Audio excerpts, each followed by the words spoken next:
দক্ষিণ কামৰূপৰ চমৰীয়া সমষ্টিত কংগ্ৰেছৰ নিৰ্বাচনী প্ৰচাৰ আৰম্ভ।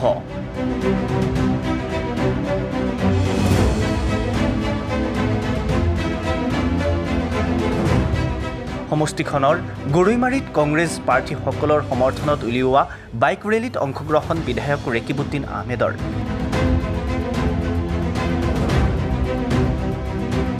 গৰৈমাৰী জিলা পৰিষদ আৰু পূব চমৰীয়া জিলা পৰিষদৰ লগতে 11খন আঞ্চলিক পঞ্চায়ত সদস্য পদৰ সমৰ্থনত উলিওৱা হয় এই বাইক ৰেলী। গুমেৰ পৰা আৰম্ভ কৰি গৰৈমাৰীৰ ৰাজীৱ ভৱনত অন্ত পেলোৱা বিশাল বাইক ৰেলীত প্ৰায় 5,000 নেতাকৰ্মীৰ সৈতে অংশগ্ৰহণ কৰি বিধায়ক ৰেকিবুদ্দিন আহমেদে নিৰ্বাচনী প্ৰচাৰ চলায়।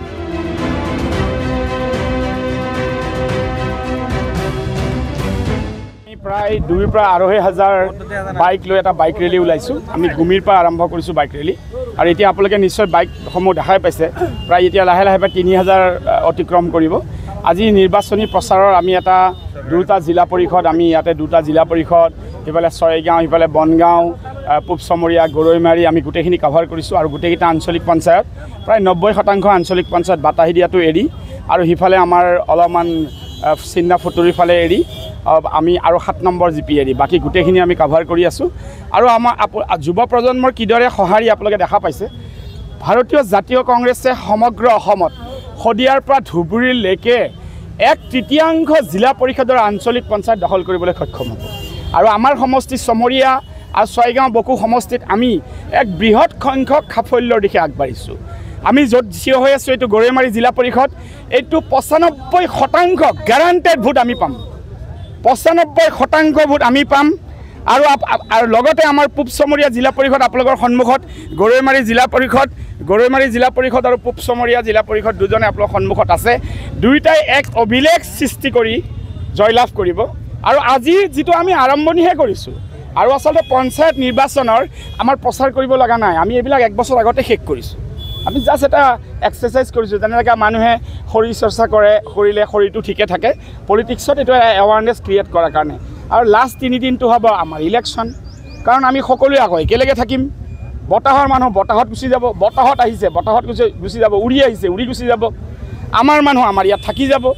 আৰু ৰাজনৈতিকভাৱে সকলোলৈ মোৰ আহ্বান, যোনে যি দল নকৰক, যিসমূহ মুখ আছে মুখ সাৱধান কৰি দিছোঁ সকলোকে। কথা কওঁতে আমি যেনেকৈ ভদ্ৰতা আমি মেইনটেইন কৰোঁ, ভদ্ৰতা ভাৰতীয় জাতীয় কংগ্ৰেছে তেওঁলোকৰ ভদ্ৰতা মেইনটেইন কৰি প্ৰচাৰ কৰিলে তেওঁলোকৰ ভাল হ'ব। যি দলেই নহওক সকলোলৈ আমাৰ শুভেচ্ছা আছে। জয়টো লাভ কৰিম আমি, ভাৰতীয় ৰাজনীতি হয়, শুভেচ্ছা সকলোলৈ আছে। কথা বাৰ্তা কওঁতে অলপ মানুহবিলাকে গা পা ধুই আহিব। অসুলভ পাপী কথা এইবিলাক ইয়াত পূব চমৰীয়া গৰৈমাৰীত আমি কেতিয়াও হ'বলৈ দিয়া নাই আৰু নিদিওঁ। অনাগত ভৱিষ্যতত 7 তাৰিখে নিৰ্বাচন শেষ হৈ যাব, বেলত বছ গুচি যাব। আমি সকলোৱে মিলি একতা দোলেৰে ইয়াত থাকিব লাগিব। গতিকে আমাৰ এটাই কৰ্তব্য, যিহেতু আমি জয়লাভ কৰিমেই, ইয়াত কোনো কথাই নাই, ইয়াৰ কোনো যুক্তিও নাই। আপোনালোকে আমাক আশীৰ্বাদ দিব।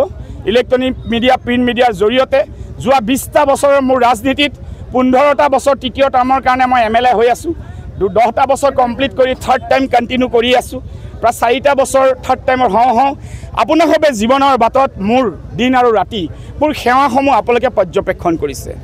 আৰু মিডিয়াৰ সন্মুখত কোনো লুকা ভাকু খেলিব নোৱাৰে।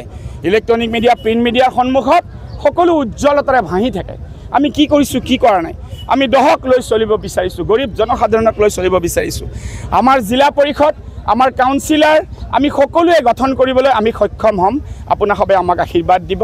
একতা দোলেৰে বান্ধ খাই সকলোৱে ৰাজনীতি কৰক। এইকেইটা দিন ৰাজনীতিৰ পথাৰত ভাৰতীয় বাবা চাহেব আম্বেদকাৰৰ সংবিধানে সকলোকে স্বাধীনতা দিছে। স্বাধীনতা দিয়াৰ অৰ্থ এইটো নহয় যে ইয়াত অন্যায় আৰু অশান্তিৰ বীজ কোনোবাই সৃষ্টি কৰিবলৈ আহিব। তেওঁলোক অলপ সাৱধান থাকিব, কাৰণ তেওঁলোকতো সদায় ইয়াত নাথাকে। গতিকে তেওঁলোকক মই ভদ্ৰতাৰে জনাইছোঁ কথাটো, নহ'লে চেণ্ডেলৰ মালাৰে আকৌ জনাব লগা হৈ যাব, পৰিৱেশ এনেকুৱা আহি যাব। সকলোকে আশীৰ্বাদ বিচাৰিছোঁ। ভাৰতীয় জাতীয় কংগ্ৰেছে সমগ্ৰ অসমত